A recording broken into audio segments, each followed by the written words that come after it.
बिस्मिल्लाहिर्रहमानिर्रहीम। अस्सलामुअलैकुम। मैं हूं अली असगर और आप देख रहे हैं मेरा यूट्यूब चैनल।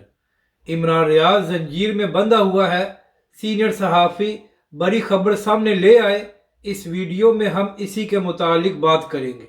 नाजरीन कराम, पिछले कई दिनों से सोशल मीडिया पर यह खबरें सामने आ रही हैं कि इमरान रियाज खान पर मुबैना तौर पर शदीद तशद्दुद किया जा रहा है, और इसी हवाले से कुछ लोग ये भी दावा कर रहे थे कि इमरान रियाज की जान को ख़तरा है।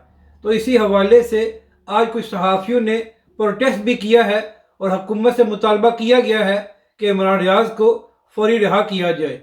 नाज़रीन कराम, पिछले कई दिनों से इकरारुल हसन और इमरान रियाज के दरमियान बहस चल रही थी और इमरान रियाज ने इकरारुल हसन को ट्विटर से ब्लॉक भी कर दिया था, मगर इसके बावजूद इकरारुल हसन साहब मैदान में आए हैं और उन्होंने भी इमरान रियाज के लिए आवाज़ उठाई है।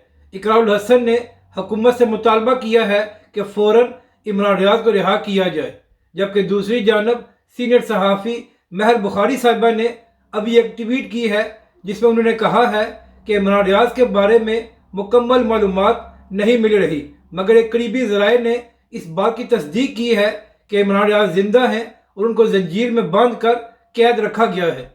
तो नाज़रीन कराम, यहाँ पर अहम बात यह है कि किसी को भी इमरान रियाज के नज़रियात या सहाफ़त से इख्तलाफ हो सकता है और हम पूरा हक रखते हैं कि इमरान रियाज पर तनकीद करें, मगर किसी को भी इस बात का हक नहीं है कि इमरान रियाज को बिला वजह गिरफ्तार करे या उस पर तशद्दुद करे। अगर इमरान रियाज ने कोई जुर्म किया है तो पाकिस्तान के कानून के मुताबिक उनके खिलाफ कार्रवाई होनी चाहिए, मगर इस तरह किसी पर तशद्दुद करना नाकाबिले बर्दाश्त है और उसकी मजम्मत होनी चाहिए। अगर आज ये काम इमरान रियाज के साथ हो सकता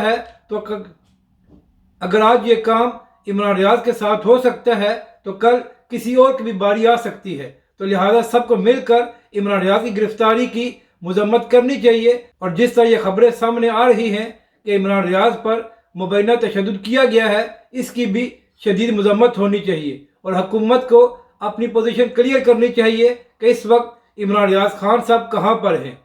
अपनी राय का ज़रूर इजहार करें कि आपको ये वीडियो कैसी लगी और हमारे इस चैनल को भी सब्सक्राइब करें।